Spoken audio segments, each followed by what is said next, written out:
Baninga tango kokie Papi gene tolobe la vie.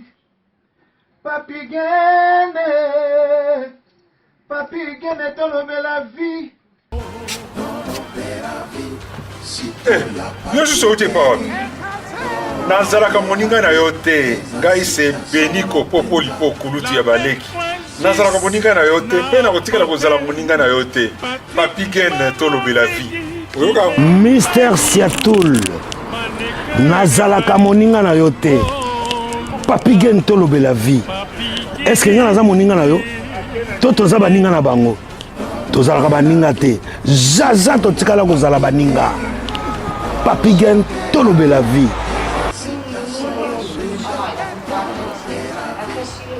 Ambro Jenny, Papi Gen, nazala moninga na yote, Papi Gen. Nazala moninga na yote, Papi Gen. C'est impérateur de Modogo Jaffa qui fait des Finchman. Papi Gen, tout le belagi, est-ce que nazala moninga na yote? Est-ce que nazala moninga na yote, Papi Gen, tout le belagi? Nazalaka moninga na yote. Je suis pas ton ami. Papi Gen, tolobe la vie. Ça c'est Lidjo Kouempa, le grand samouraï de la nouvelle génération. Papi Gen tolobe la vie. Est-ce que ngana moninga no? Nga master no. Nga mata no. Papi Gen tolobe la vie nde. Nazalaka moninga na yote. 4 fois prêtre Washington grand pays. Papi Gen tolobe la vie. Papi Gen tolobe la vie. Solas Kantous Papi Gen, Moniango, José de Londres Sida Bilele, Nazalaka moninga na yote, Papi Gen. Moi je suis pas ton ami, hein. Voilà, moninga no te di. Bayuma, wana 1 euro na poche. Obeta masola 1000 euros. Que badi. Nazalaka moninga na yote. Papi Gen yo ebite, azalaka moninga na bisote. Ngai mo grosso. Na Napoli, nazalaka moninga na yote, Papi Gen.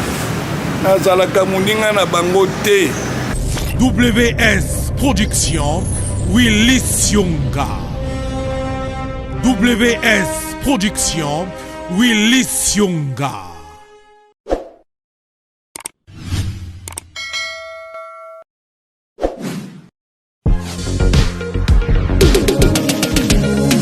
Ah oui, bah tout ninga décor à Zawa Piboé. Ah, décor azwami na site kitoko o tobengi Toronto City VIP de Maluku. Eza espace pona yo, pona nga, pona ndeko nyonso o azala na projet à vie. Toronto City VIP, yoka ba avantage. Toza 5 minutes pour mon fleuve. Toza pembeni na site ya Vodacom. Makambo teli réseau, bosana. Tozali Nzinga ya quartier d'investisseurs. Tu comprends? Ah, Toronto City VIP de Maluku. Pembe na mai. Mpepe moko naturel. Wana poto. Ba diaspora nyonso. Olingo s'investir na mboka na yo. Toronto City VIP de Maluku. Et pesa to ezo teka ba espace kitoko. Kolongwa place Nazar. Tiomo na presse. To paso la nzela. Toronto City VIP de Maluku. Eko sunga yo ozala na projet osala site touristique. To pe otonga villa na yo. Ah papa. Benga papa Willy. Benga papa Willy na numéro oyo. Ta numéro do cheni bino. Benga. Na moi mbongo mukie. Osombi espace na yo. Je voulais juste faire l'appel à nos frères de la diaspora, de partout où vous êtes, pour venir acheter les terrains que nous sommes juste en train de morceler. Vous allez bien voir qu'il y a des bornes, il y a même des travaux qui sont juste en train d'effectuer. Donc le terrain est bel et bien assuré. Vous allez voir, derrière moi, c'est la régie des eaux. De l'autre côté, c'est le société Vodacom. Et devant moi, c'est juste World Vision. Là où Vision Mondiale sont juste en train aussi à un projet de construire les maisons pour ces travailleurs. Donc voilà, nous sommes ici à Maluku. C'est déjà un endroit habitable. Et les quartiers, comme vous allez voir de l'autre côté, c'est déjà habitable. Il y a déjà les gens et c'est non loin parmi les autres cités que vous connaissez déjà. Merci Papa Willy. Tokobenga yo, poto somba, totonga nekolo. Na Toronto City, VIP de Malou. Chers amis, topesi bino mbote partout, beaucoup disposer encore battant à Rolanda Bisoboye na Tolobe la vie officielle. Voilà, merci na bino tout. Bino nyosoro bozaka wana en tout cas topesi bino merci. Merci aussi na Ravi. Merci à Ravi Gen, merci Nayo pour l'assistance. Il faut apprendre le travail petit. Il ne faut pas venir comme un téléspectateur, il faut aussi participer. Ravi Gen, merci. Je te fais un coucou mon petit. Alors, Léo Nazana, Sage Yamboka. Sage Yamboka, ça veut dire Saint Kitoko, l'aigle de l'éternel. Nazana Yeto Mekakusolo là, il y a un épisode, n'habitez le sur des épisodes d'Anine. Elle aime cet épisode, il y a un restaurant, la zone m'appelle, belé. Non, c'était juste pour Nabo Bongisa.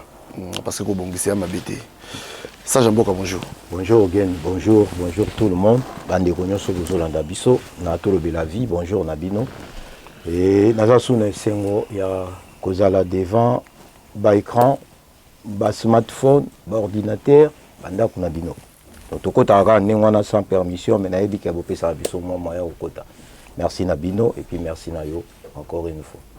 Voilà. Alors Nayambi Lelo, l'aigle de l'éternel, tout mes canaux nous solo là par rapport toujours il y a makambo eza koleka na surtout na communauté oyebi que il y a le belami mingi makambo eleka na communauté. Alors aigle lelo to solo sur nini? Bien lelo na yaki to ngaki vraiment to solo là sur comportement, to mentalité ya biso ba congolais na ba fête. Omoni na lobaki yango et puis ezaki que fallait to solo là yango. Yaki très important puisque tozana makambo ebele na Congo o esengi na biso to loba. Ngala linga mingi ko solo la masolo oyo ezo permettre batu ba évoluer o ezo sala mutu za la motiver ezo sala mutu a mekanpe ko se révolutionner na linga penda te ko beta ba masolo ezanga ti même so vandi boina ndaku bazo biso ke no Sage Yamboka tala kutu makambo ezo le kabo na internet o tala boy buzoba or tozana besoin batu baza l'éduquer to na besoin to la mentalité na biso ya bien ya on a tala ki lisusu na nzela ya biso ka ba congolais ndenge tolobaki ya ba resto lelo na ye to solo la vraiment pona comportement na biso na ba fête biso ba congolais comportement ba congolais na ba fête voilà. OK.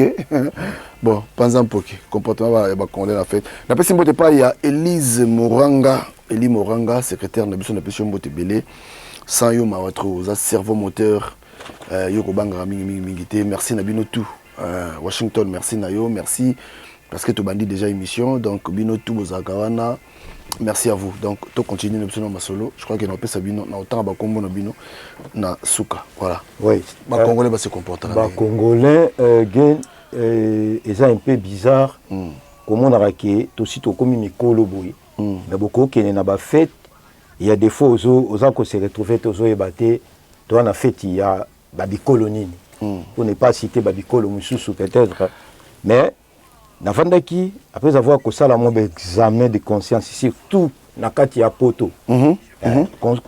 Comportement wana, et bien mentalité wana, na moni yango mingi na kati ya poto. Pourquoi na bi na kati ya poto? Omoni biso to vani na Afrique du Sud, to vani na kati ya Afrique du Sud. Na Afrique du Sud, ba anglais. Ya on to ba anglais baza différent na ba français. To na ba européen mususu. Ba anglais pa na bango fête za tongo ça déjà té. Fête à Tongo Sate que au pays na fête ou du fait que des jours là la fête le roi va tout là la matanga oui au bimato 1h du matin qu'on est arrêté qu'on a sauté comme 23h ba yé pensa ba kangi porte ba bomi ma minda salle tout le monde libanda mais ce qu'on a na comme na poto et ça il est difficile pour na que ba fête là il y a vraiment la difficulté aucun de fête à chaque façon on a que fête du fait que ngana zana idée que le roi va passer une invitation faite banda exemple 20h na comme déjà 20h au remarqué tout surtout comme à 23h na bandio lemba na comme yoka pongi puisque na mesa na nga suna ba fête atongo saté alors petit à petit tozo poussa na kati ya poto yango tozo kende ba différentes fêtes Nayo comprendre que Congolais, même anniversaire, a retard. Même anniversaire, pour naïe anniversaire à bébé, Congolais a retard. Voilà côté notion à temps. Notion y a temps, ils a déjà été. Donc Congolais, notion y a temps, ils a c'est-à-dire fait il y a bébé. Bah que bébé il y a 1 an. Mais il y a retard. Gen non biso na ba invité nga na fête moko. Petit on invité nga et qui anniversaire na ye. Abisi nga aigle anniversaire fête na ngai banda 18h. Na komi na fête à 18h. Yemo on a moko fête ya été azanante. Mais zaki na mon anniversaire à cause à azate. Na kuti mutute na kuta je crois une personne. Petit mo wa na mobile na ye. To vandi wana. Na komeli ki nga za déjà na fête. Obi réponse ni apesa nga. Ah aigle. Oza déjà wana nga bibi na déjà place pour pesa nga adresse. Oh mais aigle wana za on va era ba congolais bika ba congolais ya kareta nga mais non. Boyebisi nga 18h. Peut-être après 18h na zape na makambo susu au sala. Nga na ko ya 20h 21h te aussi no to ebisa nga 18h. Nga na za déjà awa donc so heure na ngai ko kinake. Na bisi yo gen ti ba servir nga c'est-à-dire abengi muto azaki na catering côté ya ba benga ni service traiteur. Abengi mutu wana ebisi non oya za wana mutu na ngai aigle banini servir ye. Ba ilinga omela batulunga so na olia nini ba ilinga biloko olia na na bisi yo vérité. Tina bimaki na fête. Mutuna yete. Kolo fête yemo déjà za quitté. Na bongamité. Na bongamité. Kolo fête na bongamité. Et bateau ya invita ki soki bakomaki belé avant na bimasi ki tokoza tokomaki 5 ou 6. Na bengi lisusu na bisi ke ngala ke. Oh non biso to kanisaki après wana to ke na biso ko to ke ndesu soki na jonga to ke no pesa ngosma non na programme na yo ebisa inga 18h obana ngate ke toza 18h à 20h et puis 20h to ke jonga non. Donc ngala ki na programme o. Siko ke na bina ke. Eta on a kenaka après fait tant yo solo là aigle yo pena la ponctualité na non il faut tous avoir na notion ya temps. C'est très important. So ebisa inga il fait ba minuit na minuit na 18h t. Mais fait pesa nga heure exact. Yango omoni eloko oyo so bebisa na communauté na biso. Na uti ko kende fête mususu na bengo ka fête. Potolo be la fête. Ouais. Il y a une présentation. Il y a ami moko a une présentation. Na biso ke nga pour félicitations na ye pour biso to kuta ki est déjà za na ye wana. Biso pe ba o invité ki côté na ye, ba master na ye, ba proche na ye, to ye pe déjà wana. Mais famille à moi si, c'est-à-dire ça ma solo ba sola na moi. Famille à moi si ba au coma na place il y a fête presque 21h passées. Donc depuis heure ba pesa ki 18h famille à moi si ba komi c'est-à-dire ba ya le roi mibali ba ye po ba sona famille à moi si mais place ba docteur ki kozala mibali ba komi avant famille à moi si na ba été. Donc ce temps ils étaient pendant biso ba congolais. Ya ko wala moni ba biloko ezo senga biso. Il faut vraiment voilà. Donc Congolais azana nous na notion ya tante. Congolais azana na façon ya ko se comporter te soki aye na ba place ya ba fête. Or fête eza place oyo to yaka po bison surtout to se faire plaisir. Ça dit so nga na invité bino. Tant déjà na banana na invitation. Tant déjà to chak to pesa invitation. Gen na cause na 1 million de personnes on a yebani na bango. Maintenant on a dit qu'on a invité Papi Gen. C'est que naza sur Papi Gen déjà ozala. Naza sur ozala yo monté.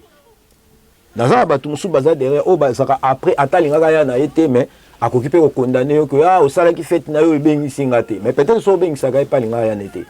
Mais quand même babengi si était tant musu pa ko kai ko ya babengi si yo. Mais on remarque que babengi si yo o yepete. To babengisi yo ozoya retard. Déjà ngai moko mukolo fête na sina komi invité azolinga ba invité bazo bengana na ba fond ba linga na ba e baso isal batu basi batondi. Donc oza invité. Mais malade on est un peu partout. Eza pena pour nino juste. Non bon ngapona ngana lo barake on dirait to yekola na biso ndenge ya oza na ba fête. Batu ba mesana nde na ba fête ya Congo. Moni ba fête ya Congo so pena o mesani trop na fête ya Congo. Oui, na ba fête à poto, bolinga bazolinga ba mona ba comme ça on est Netflix. Donc ba linga ba comme ça on est Netflix puisque muto komi ko lukelo ko nini fois la taka le kabatu nyonso. Azolinga yeso ka yeba nyonso fo ba tala ye ba chaika et baby samba la mort même na structure à fête. Et dérangeant même na et comme appena ba tout mususu au mona akokoza pe miyaki na ye matelemi na kota molili po ata bato nde balati après yazonga na voiture a changé. Oh ah oui hein? Donc même sac na ye ngala mona na tamo ba fait na ye ba fête mo ebele ba fête monsieur za na ngo boké na bino musu boza une invitation mo ka ata musu ya reportage to invitation mo tam suka ya ko animer mais bozo mona bato nde ba funga ba coffre. Donc ayaki alati déjà bien mais okekuta na libanda ofunga ba coffre bazo dukela ma musu sa olata puisque o wana lati akoma mo anete zaki mabe. Donc to mesa na ba fête té yango omoni e BBC. Comportement na biso na ba fête biso ba congolais eza vraiment mabe bande kunanga ba congolais bomeka mpe komeka ko bongisa omoni yango moni na comprendre que bato baloba âge ezalaka chiffre et âge ezala pena ki mayele te po bato basala mingi bongo ba mikolo ça pena to za ba batata ba mama donc na yebite invitation omona na yebite na ba invitation to pesa wana soki ezaka invitation ezaka individuelle to ezala collectif.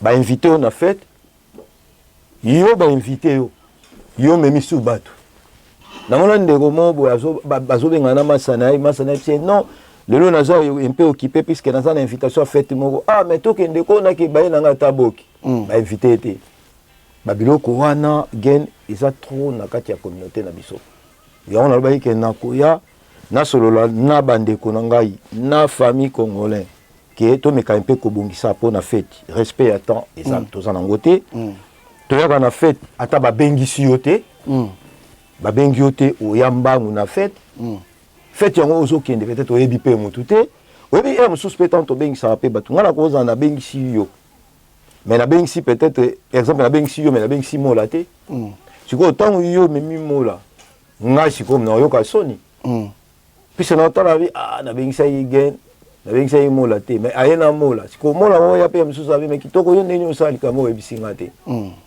donc invité ezala rapona mutu moko ya individuel to aya collectif congolais ko no so na pa na ngote biso to ya ba bengisi yo ozu obakisi bato o biso to yeba ke invitation so ba pesi mutu so oza couple nde boko ya mwasi na mbali so oza na mwasi te olingo ya na mutu wana ekoma mingi siko na âge bien na maturité bien na éducation na ko tu na gen no pesi invitation boye est-ce que na cause à l'accompagner peut-être puisque cause à l'accompagner so bisinga non pas de souci ko na mutu musu to sala ngo na idée que musu bo ngana na moyen de conduire te mutu na ko ya na peut-être akumbaka et ça biso ka fête mais soki ba ben au tunité ko même mutu na fête c'est vraiment babilo ko moko oyo congolais jusqu'à là zokotanga te mais obike na ba fête na biso so tali bien makambezo le kebele surtout les combattants au lobby on dirait kota na makila et comment penda on dirait c'est-à-dire faut ya ka retard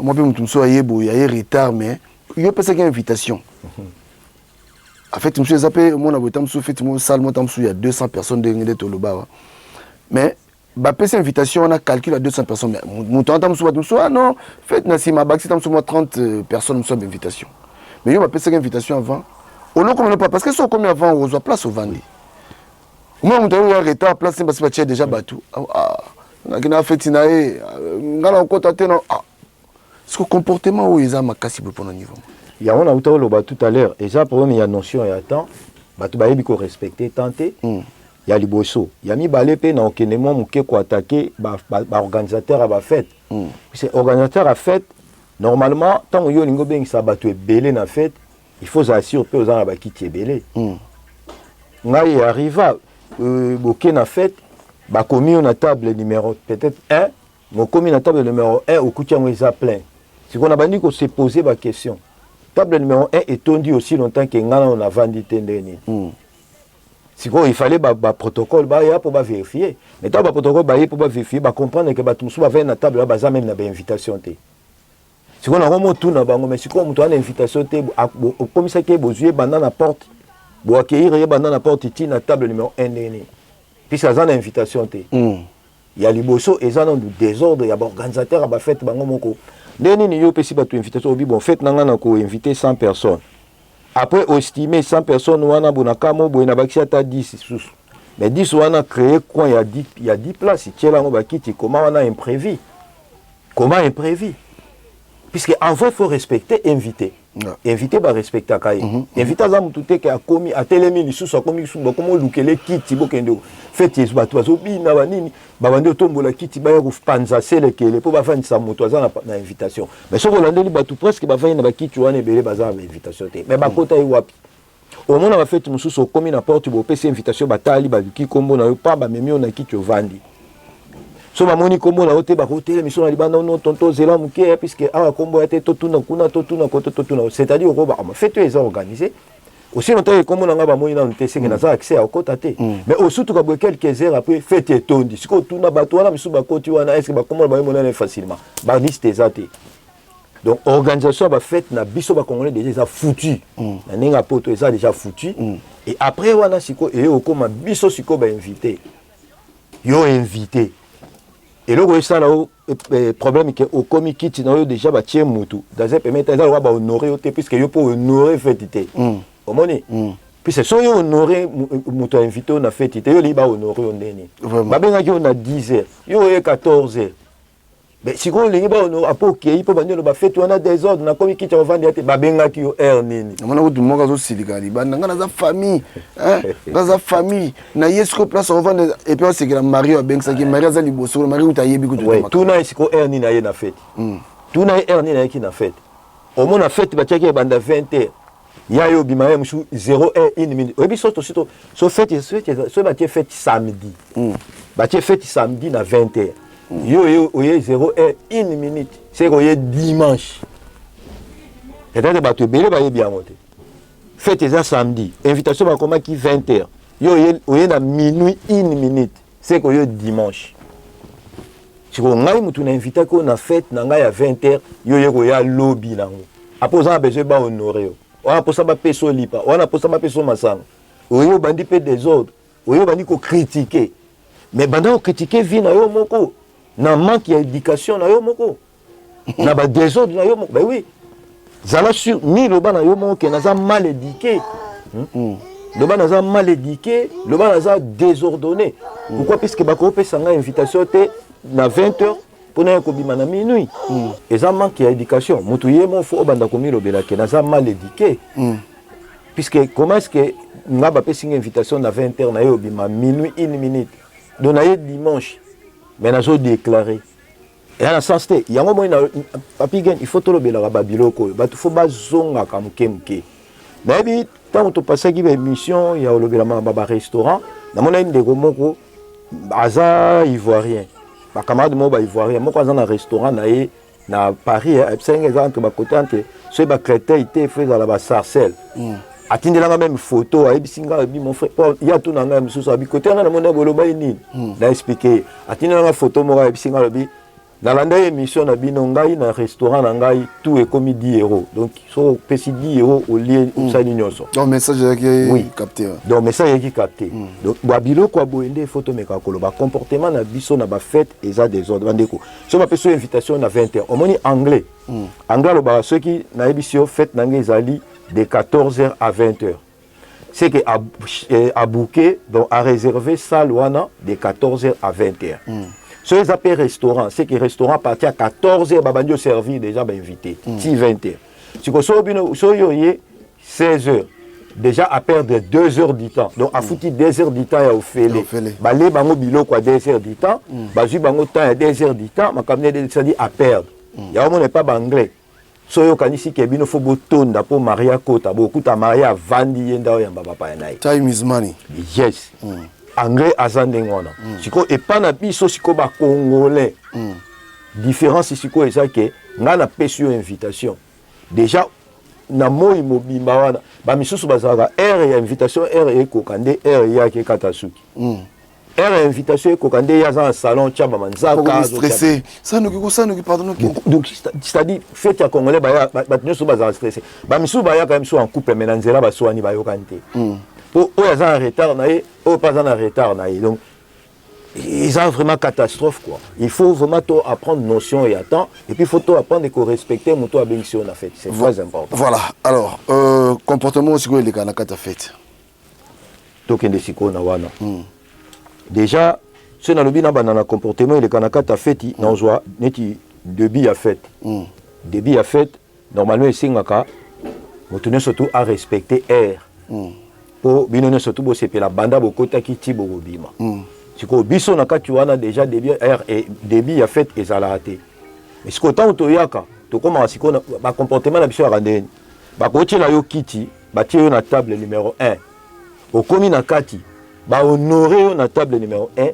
mais yo zo lingo ke va na table numéro 10 pour nani pour pire yo aza na table numéro 10 et a déjà comportement ya mabe place ba tie yo pour na yo yango te il faut déplacer okende na place oyo ba tie yo na noté mosusu akomi na kati ya fête kokoma ka so koma na kati ya fête problème na ye ya liboso abandi na koluka déjà ayeba do miso yebeta ya banani baza wana tant azotala banani baza wana aotala déjà nde nini bato balati tant aotala déjà nde bato balati aotala déjà elongi ya aigle namoni ye peme na fille wana est ce que likangu na ye na ye to fille wana namoni peme na aigle fille wana monaka ye na kati ya bacomportement na biso siko na kati ya bafete yango wana kisongi na kati ya bafete oyo azokritike mutu oyo azokritike c'est-à-dire nayebi te fête ezala place mo ata toyebani te mais le quoi biso tout se retrouver wana na ba invitation c'est qu'il faut tout se familiariser c'est juste bonjour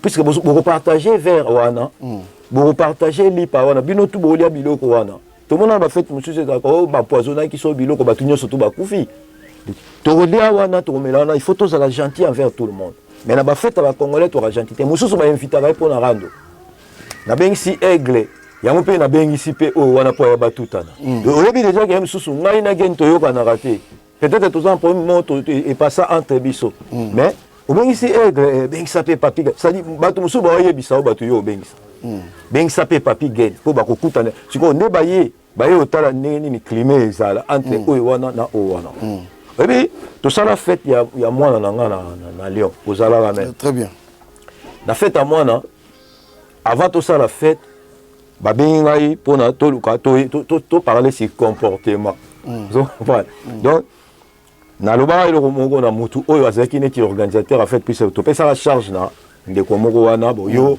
ogérer fête ndenge ezalaka obengi boye bato balia tout ça abenganga bapapa bayebisi ngai yo yebisa biso ndenge nini organiser fête nayebisi na bi déjà na fête moi je connais pas tout le monde ngai nayebi kaba oyo nga na invité na bato nga na invité côté ya famille ya mwana nayebi pe ke ba invité pe oyo ba koki ko invité mais en vrai toyebani penza te mais ce qu'on fait comportement fait esenga ke faut bocha mutu nyonso à l'aise donc nga ne nazaki na kata fête nazaki obligé à kocha tout le monde à l'aise tout le monde na kata fête te po bando yebisa nga intel kingandi asala ki boy d'ailleurs que ngai wana na yelité c'est-à-dire pour moi nazala ACP là il fallait biso tout aux ala na climat ya bien et il faut passer dans tout le table na si ba vidéo ezali oyo to le vie salaka nazo le kana ba table même ya ben connu pona kende oseki ça pona kende tout na ça va est-ce que awa ça va est-ce que vous avez bien servi et le remonter ezangi so eloko ezangi na bengi batu nanga ba sentir nango bazaki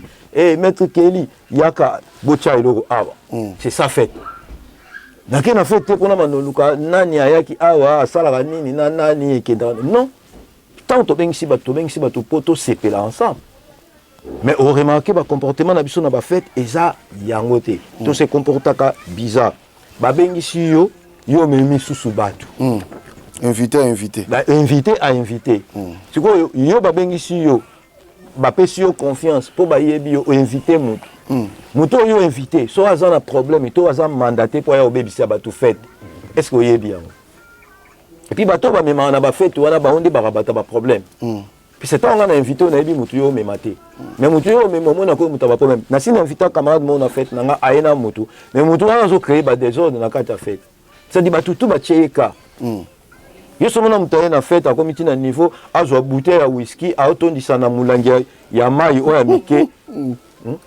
et azo tia bouteille ya whisky azo tia na bouteille ya mai ya mulanga muke oh non na chata a plein pour non après a non ke matanga mo boye kuna ya mususu eloko meleza jamais mais en vrai aza invité te parce que ba race ba bata ba bongo yango nde ba comportement ya ba congolais ezobe ba nakata ba fête et fingisa yo mutu o sala ki fête na yo et fingisi organisation fête na yo et fingisi ba makam na yo nyonso c'est ça le comportement na biso so na kesi ko pa ba kolo ba fête tous on a tenu ba mariage au monde marié et mon na ye lobby et ça le comportement et ça le comportement honorer même ba invité na hôtel yo invité ba tout lelo na 20h aujourd'hui au côté na salle peut-être 1h du matin au bungisa ini et là on est les gens se préparer ma communion avant parce que vous avez préparation mariage vous avez préparation kala vous sombe évidemment la bino lata vous avez nanya ça va maquillage à moi si coiffure mobile au sala mais pourquoi retard pourquoi boyo kota na air mingi zaka bazo zelande batu bayate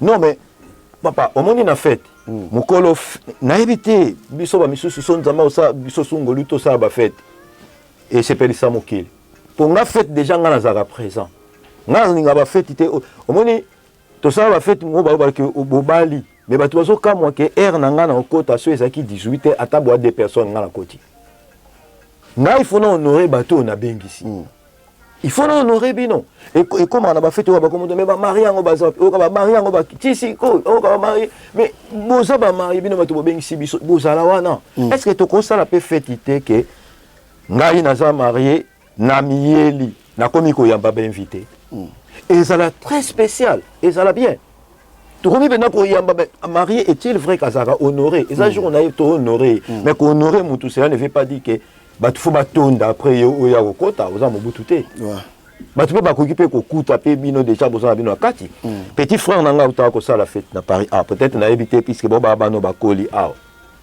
petit frère nanga il Fabri Fayete joyeux anniversaire mon petit na ebisio très bien organisé juste marié moi si na azara en Angleterre bah ça li bala na Paris awa ba marié ba décider que même lodge na bango ezalaka na salle abi yaya biso to bouger te lodge na biso feza na salle to changer awa to zala awa to kota awa bon place faut bima boke zo ba photo ba to faire la bi jamais salle to zui si manango za pa ka munene ba photo nyonso esalama awa bravo à mon petit bravo tout est ça tu vois c'est-à-dire que même à tata bazo bon maintenant photo télé mato ya baba marié baza ba on a c'est balati c'est ba vai na bango baso ba mena mo champagne ba na champagne na bango mais on ba biso mona tu fuba luka ba kende na nous so ba kenda wapi oncle nga sala fête na Paris et comme ici que il faut côté en église on les a dans église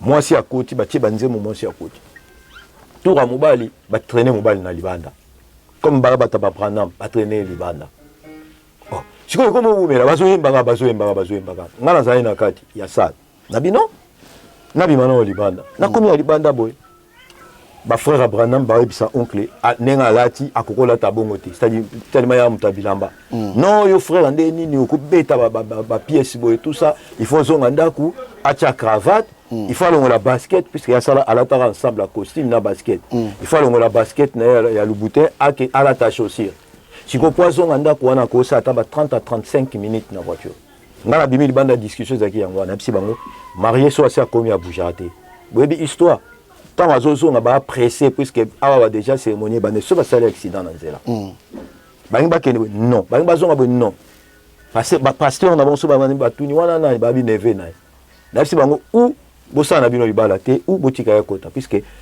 premièrement adopter qui kolata boy yem to adoptaki de deux et sa journée na ye surtout il faut tous derrière ye bino beaucoup ko imposer loko ya osalate c'est ça bale ba yo kana wana ba koti marié à koti après l'équipe donc ba fête marié azaka obligé te il faut kota minuit déjà eza impolitesse na insister eza impolitesse na marié au koti na salle ya fête na minuit eza impolitesse na lobby na bakisi lisusu eza impolitesse c'est-à-dire attendez za la kota qui pour la première fois na voile quelques minutes après la cérémonie bobimi boke ko s'échanger pour boya ko zongela biso après 1 heure du temps tout eza impolitesse so cérémonie de ce fou moi mi beaucoup changer bilamba mais vous a subata ou melate puisque la fête commence.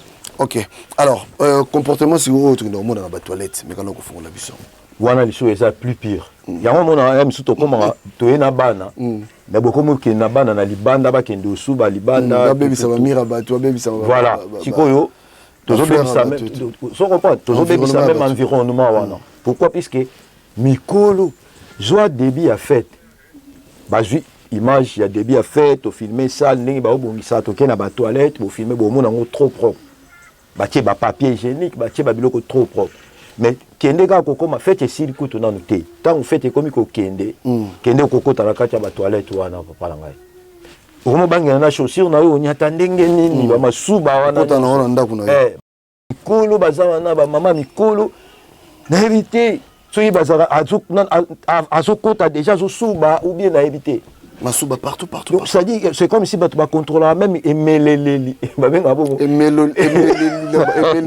emeleli ondenge bato bacontrôle même emeleli na ye moko te aocontrôle même emeleli ne te nga na fisaka bato so nake na fête bopesinga whisky bobebiselinga fête navana bena veut non tomela tu whisky eza na fisaka nga so nameka whisky na fête ebebi pourquoi ebebi puisque yalokwa neti ndeka na meli mamona fona kenanga tanda kuna kelala donc il faut na meleloko oyo na oyeba na osolola na zoseka et ça la ngai bien attends au thème toilette pas voilà au télé pas okende kusuba pas non mais au mona muto akoti ta musuna alete aluka whisky et puis comportement ngo kaka na zonga na comportement pour se besu makamba toilette au koti na kata fête ba tie whisky likola mais ça pas il faut bomela yo zi whisky o tia on a ça mais c'est à kiti OK na ngondako sale comportement papi sale comportement ba tie biloko po bolia yo mo zi sani OK yo zi biloko yo moko zi sani OK zi biloko oponi okomi na ki lia obandi otali gauche otali droite obandi okotisa na sac na yo OK na ngondako na poto binatongo badia moto na poto ozozwa biloko ya feti OK na ngondako batie bamasanga ozozwa bamasanga ozobomba déjà na kati ya basaki OK na ngondako est-ce que ozangi mbongo non parce que so lepe muto bebe ta musupe cadeau pe ayepe na cadeau te souvent trop souvent baya na cadeau te trop souvent baya na cadeau te trop souvent bato basala bo ba c'est so yaki na cadeau comme zo ba whisky ba jako tia na basaki na yo ça dit on récupérer cadeau na voilà ouais wana nyu soutiza ba sale comportement na zongi na toilette au mona OK na toilette eramaite masuba et sopani partout bato basubi partout ba yana bango na ba cadeau te aye na cadeau te mais bango nde mutu bazosala ba GM susu ozoka ba biloko ya kobombaka na basaki tout ça siko ngana posaka ba question ozwi yango mpona ndako oza nango te ou ozwi yango mpona sentiment ou ozwi yango mais après na yako comprendre ke bato ebele basombaka mpenza ba whisky te na bandako na bango basombaka ba whisky te bato ebele basombaka whisky te bazwa yango na bafete aya atyango na nini atondisi so okomi na ndako nomoi ba whisky ebele na vitre tokoma nga nakoma ya misusu so namoni bandako natali comportement moto ezaleli ya moto natali asomba ete azwa yango na bafete ya osomba eyebandaka voilà ya osomba kobimisa yango mpe facile na vitrine ofungoli opesi bato so bana ndako mais ya kozwa yo tika yango ezalaka décor po remplacer faux fête mosusu.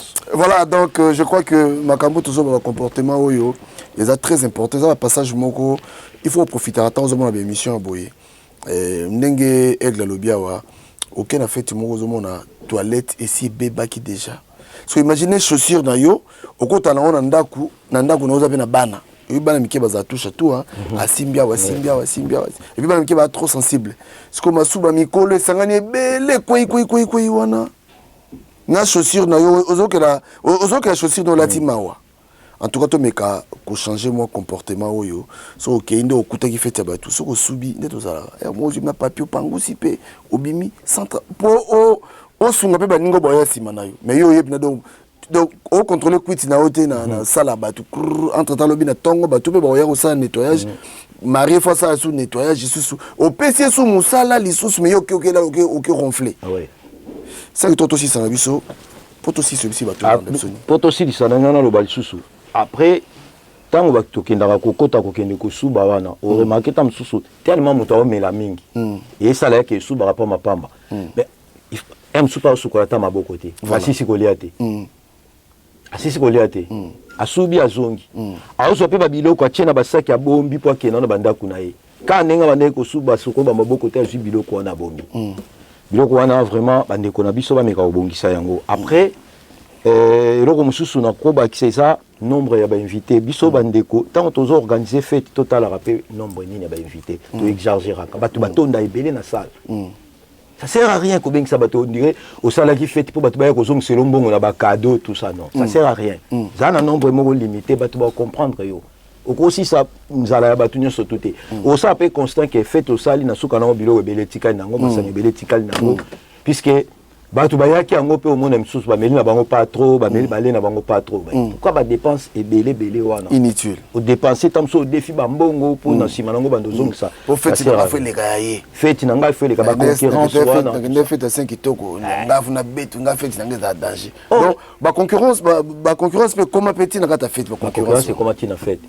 nasala fete na feta 50e anniversaire na nga tozala 15 personnes ya hipo masumu na sandi na saka apesi bino mbote ezalaki organisé par bango 15 personnes et puis calme et puis nakoma na kati ya invitation ndenge nabengisi yo soki omoni oya te répondre nga na date telle avant pourquoi nako remplacer motu mpo tozala kaka 15 dans l'exact 50e anniversaire oyo bato basala yango ndeye famille nyonso fo bazala na bakote me bamama bapapa banani nga asala 15 et puis nasala 15 na famille te kaka na baproche na nga oyo mpendaki bayaki tozongi bana mike tobini toseki c'est-à-dire elekaki ndenge eleki siko yo so obi osala fete fo fete nange eleka aigle yo okoinvite 300 personnes osali na badésordre na yo bato bayibi masanga bake nango bosubi na batoilette mais ngai na osala fete ya 15 personnes mais bomona yango eza luxe et puis eketrekito réussite totale voilà donc bacongolais eloko na ngai naloba eza ke nayaki mpona mekana kosolola introduction c'est eza nango ka intro tozongaka ntango bakomaka oui nayaki mpona s'introduire napesi introduction ya bacomportement ya caractère ya bahabitude na biso na bafete tomeka kochange fete ya 20h bayela yango 2h du matin te bayela yango minuit te retard ne cause à 30 minutes à peu près 1 heure du temps mais yeba so ozangi kiti c'est que oza mal impoli pourquoi puisque au respecter pe muto invitaki ote biso pe ba oyo to invitaka bato soki mpe na invité bato il faut nazala sike naza wana attend mpona yamba bainvité na ngai e makambo mosusu tokosolola yango peut-être mbala ya nsima merci na bino na baoyo nyonso bolandaka biso et puis voilà tozelaka bakomatere na bino mbote na ngai napesi epai ya tout le monde nde na banda na yo déjà nde tokutanaka na biso mbote na yo mbote ya masa na biso tedi mola kwasa ser asi de noe nayebi ke tosololaki tozala susu ensemble ndenge ezala kaka ya ipo masumu ya sande na saka masumu donc pesi bino mbote na masumu tellement trop oyebi kaka papi geni ye yo ti bayebisa ye nga babi baya masolo bien moko soki obengi bango bosolo babi balanda ye émission mo bosala yo nde mutu mo azosala neti abanda compliqué yo mais bayebi histoire na ye bien azala mpe na famille ya kombo wana te so pene ezalaki babeta masolo wana bobengani kaka baopesa oyo avrai version de so acontinue yo ma cartouche donc voilà moto yango wana Rockman Ibanga Henri depuis Teti de Paris my brother I love you so very much as you know et Simon Mabenga qui est associé de la paix Bob Pelelo quoi na sepelaki na boye na France na yebi kozongi déjà kin kuloto Jupiter ya Okwes international na staff tout Yendura Bongongo, Montana Kinono, Richard Kibanga, Eric Malumalu, le producteur, Nalinga Rabino Tobo, Ebika Wanezasko, staff au Aigle, Azana Kachuana, donc voilà, Nani Msous n'a pas si mbote, Maman na Daigen, Boto Soukali, offrande de l'éternel, n'a pas si mbote, Poto Todi, n'a pas si mbote, Michaud Tamboué, le lion de la tribu de Djobour, notre Kouloutou, n'a pas si mbote, amiso bazaso na l'équipe boyoko boaka kinga ite espoir vous na pesi mbote boy bala soto komi awa e koma mama makambo ebele mais yanga yango wana mama na bosi ya mona ya muke Percy Peret Naomi Kitoko Ketia Kitoko I love you so very much so we are together always tous ensemble voilà alors voilà biso je crois que to profitera na ba émission à Boye on moni que ça costaud comportement au surtout changer en gros aux amalamu mingi. D'ici là, botika malamu, je crois que tu os la bino parce que tu ouya penda to fongo la penda pour makambo lo beza mo ebele, mais aux aki juste ndenge egla lobi azaki juste introduction, mais tu ouya penda na développement pe conclusion, il y a makamba ba fait parce que et ça li batuma mutu pasi. Bato belé comment mutaye na fête lobi ake tonga fête. Batonga na fête ya. So ebite fête na yo batonga kaya, batonga kiango. Alors tu ouya ko lobi la comportement. D'ici là, botika malamu, merci beaucoup, bye bye. nakoma solo kolela kayo jano lokola mwana kolela libele ya mama bapesi azali kotonga te mbuba ekosenga se batamili disereal ote atonda bien atika kolela ayoka bien atika kotungisa na butue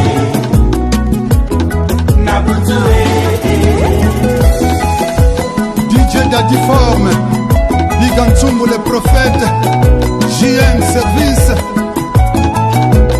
Isco Brada, Berto Koibanda.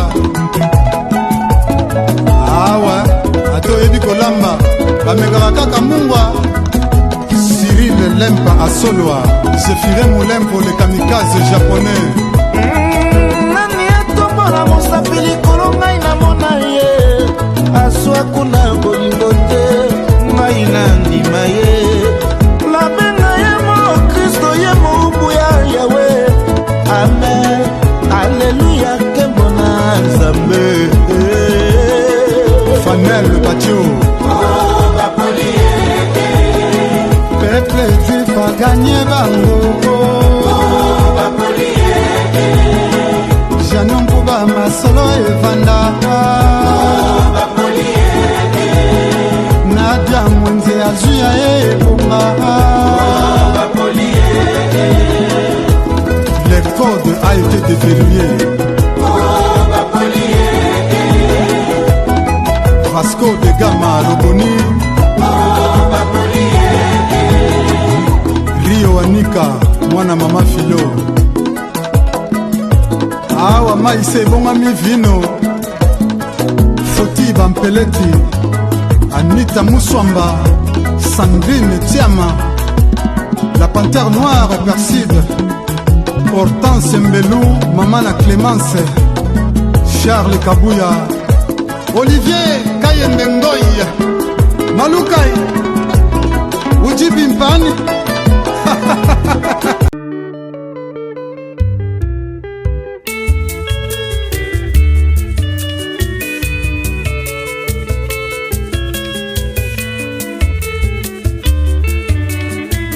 Sophie na lembi na mituna ya baninga bakosala nyonso mpona beba o ngai mwana ya suka na libumu ya mama mon mari est capable akosalaka nyonso kaka po bosuka mon mari est capable sekele ya monato nanga na bomengo nanga Jean-Jacques Pagna mobali ya pembe Roger Madiata de Genève Alvaro Kamena Sako Matuvanga na Paris Jenga Molinga Johanna Angolana Mama Suisse Ngai Sophie na lembi na mituna ya baninga bakosala nyonso mpona beba o ngai mwana ya suka na libumu ya mama mon mari est capable akosalaka nyonso kaka po bosuka mon mari est capable sekele ya monato nanga na bomengo nanga le grand maestro Tabota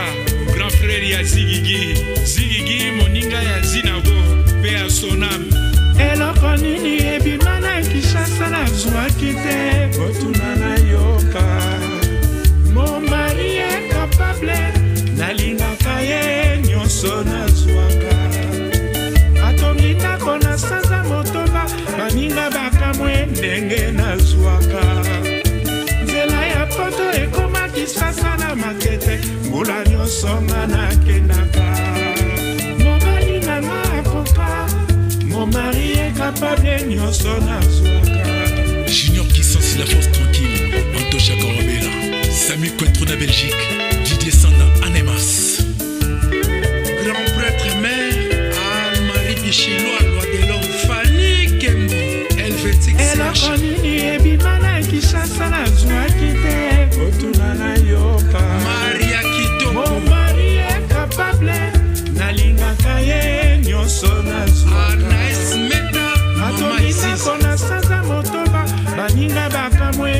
ndenge nazwaka nzela ya poto ekomaki sasa na matete mbula nyonso nga nakendaka Mama Chocolat mobali nanga Paul Mungeche momari ekapane nyonso nazwaka Mishingita Kongolo grand prêtre mère prêtre des prêtres Basel Yolito de Belgacom Royal Plaza Julienne Koulamambo Switzerland Makambo Finga en direct de Bruxelles Tozali Kokoba Sekokoba eloko nini ebima na Kinshasa nazwaki te kotuna na yoka momari ekapable nalingaka ye nyonso nazwaka atongi ndako na sanza motoba baninga bakamwe ndenge nazwaka nzela ya poto ekomaki sasa na matete mbula nyonso nga nakendaka mobali nanga akoka mon mari est capable. Grand merci à tous ceux qui nous ont assistés de loin ou de près. Vraiment, surtout au caméraman Jérôme Tatama Passa. Et à tous les mélomanes qui nous écoutent. Merci, merci, merci, un grand merci. Sans oublier Moukouboua Pacheli de